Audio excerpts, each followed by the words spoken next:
Sermon of the Week, Ezra, based on the book Ezra. This is a Sermon of the Week, number 15. It's finally time for a boring sermon, so here we go.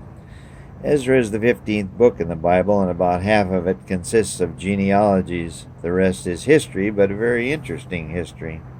Ezra was a scribe and also an Israelite priest descended from the line of Aaron, brother of Moses.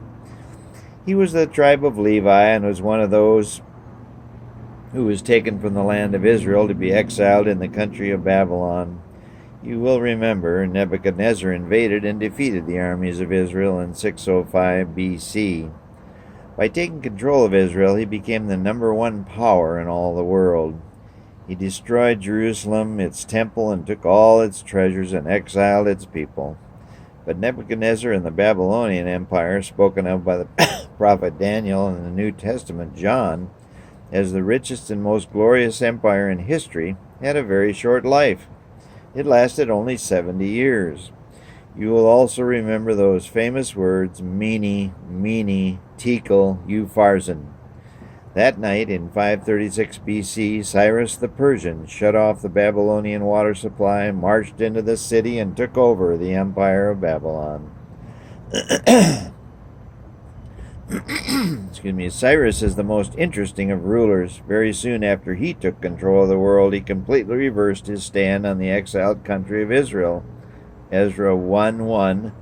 The Lord stirred up the spirit of Cyrus the king of Persia. The Lord God of heaven hath given me all the kingdoms of the earth, and he hath charged me to build him an house at Jerusalem. Verses 1 and 2.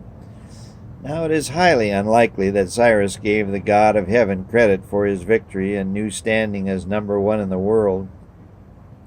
Something or someone must have stimulated this sudden change in policy toward the hated Israelites. Maybe they had become such a burden with an increasing population that he was having difficulty even feeding them.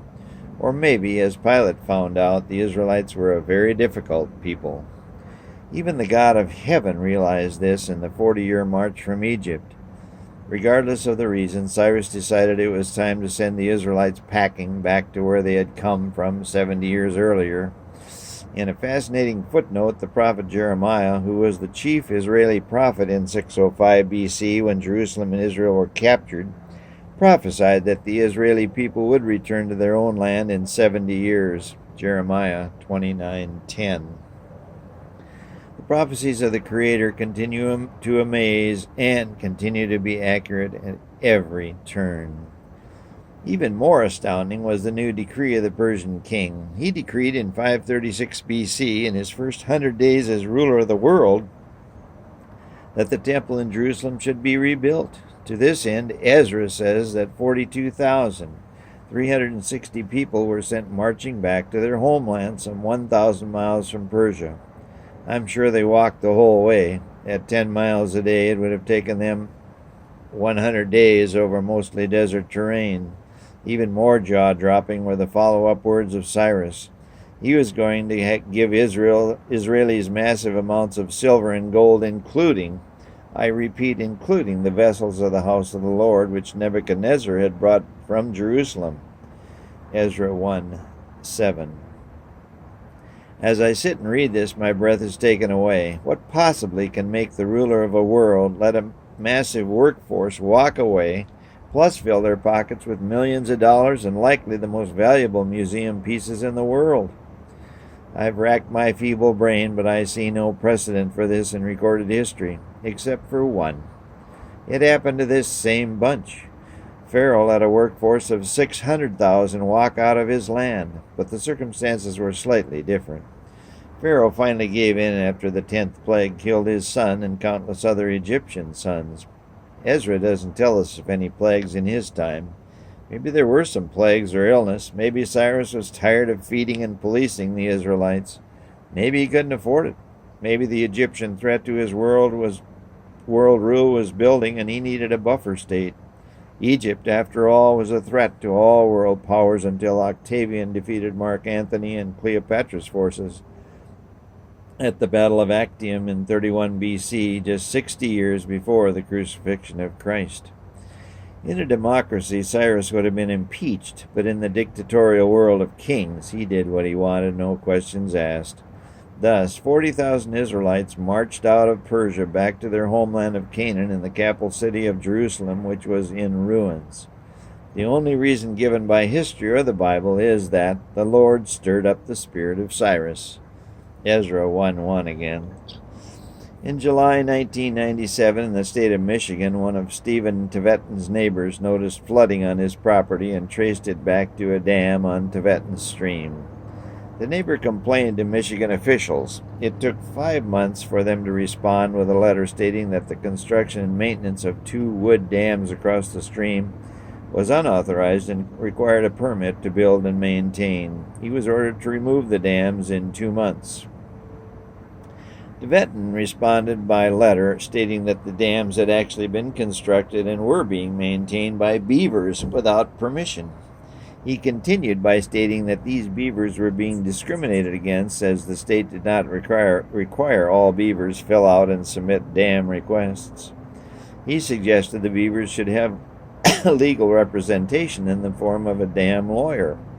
He added that the beavers were financially destitute and could not afford a dam lawyer. Tibetan noted that if he would interfere with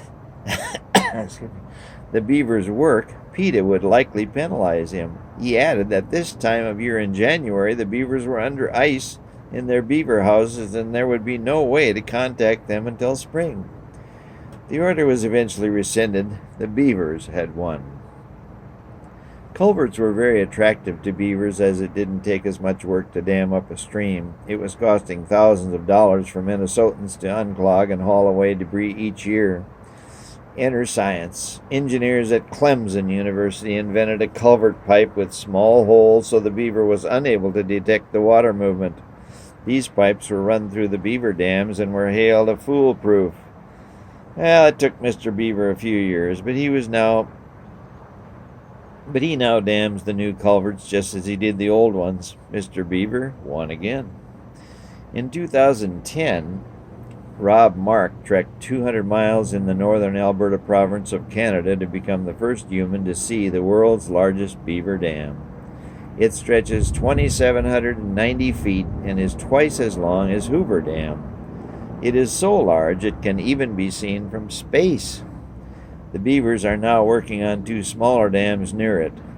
Strike 3. The beavers won again. Game over. What is it in the universe that makes humans or any life form for that matter persist in a chosen task? What makes an ant build and build and build? What makes a frog's heart beat long after being removed from the animal? What makes beavers build and build and build? What makes newborn babies breathe and breathe and breathe? What makes soldiers fight, fight, and fight again? What makes men run for president over and over and over again? What makes the Cubs and their fans try for 100 years to win a championship? What makes a miner dig and dig and dig for gold? What makes man search for one-of-a-kind pearl his whole life? Matthew 13:45 and 46. The answer to this question seems elusive. The answer to each of the above questions is a little different, but all these questions have one common denominator. There is a built-in need. Call it what you want. I call it instinctual. The need often makes no common sense, but it overwhelms any thought of not doing the task. Instinct is defined as an inborn pattern of activity or tendency to action. Now, if something is inborn, it is placed there. It cannot be evolved into, because in the evolutionary model, everything came from nothing. I maintain instinct can only be defined as love. Love imbued in all life by the author of love, the God of the universe. The arguments are long and loud, but in the end, instinct can only be explained by a pattern of love. And there's only one source of love in the universe, the God of love. Ezra 9:9 verifies once again the love of God. He hath extended mercy unto us. Israel and the community of humanity endlessly turned away from their God, committing every evil imaginable and some unimaginable. Yet God reached out once again to them in 536 BC. And as God knew, the people who chose him all through history to that time responded positively to his call. They marched back to the homeland he had given them nearly a millennium earlier.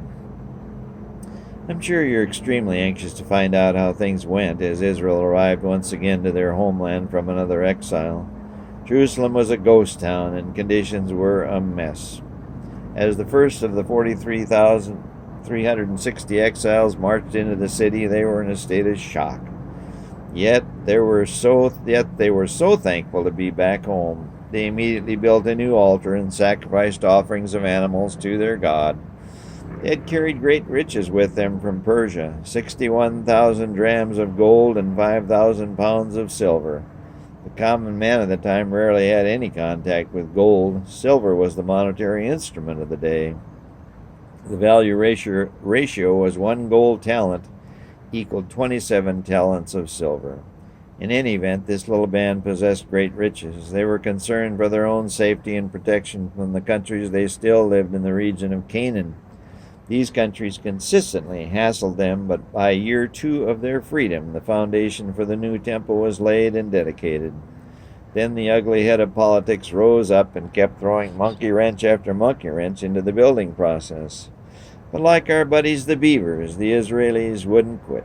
They were determined to build God's temple and endured the reigns of 2 more Persian kings, but after 21 more years, what is now called the Second Temple of Jerusalem was completed in 516 BC, exactly 70 years after Nebuchadnezzar had destroyed it in 586 BC.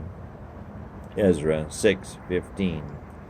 And amazingly, this second temple would not only survive for another 586 years, it would be glorified far more than the first temple, that of Solomon. The second temple would be the place of dedication, learning, teaching, and preaching of God himself, the Savior of the universe. To this day, in 2017, a third temple has not been built in Jerusalem. So Ezra and his band of exiles lived happily ever after. Well, as is the bent of all humanity, outside influences work their way into the little country and things begin to change. And change how? Why, of course, for the worse. Israel cannot break free from its pattern of easing toward evil, no matter how blessed they are, no matter how much they are given. Sound familiar?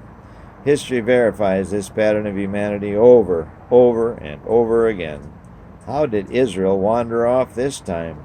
Their behavior was nothing new. Despite warnings from their current prophet Ezra and others, their eyes began to wander, and one after another fell in love with some of the Canaanite women.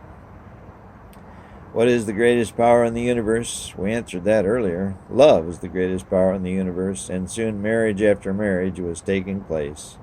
This led to the inevitable worship of the Canaanite gods of wood and iron. Ezra was outraged and communicated with God directly.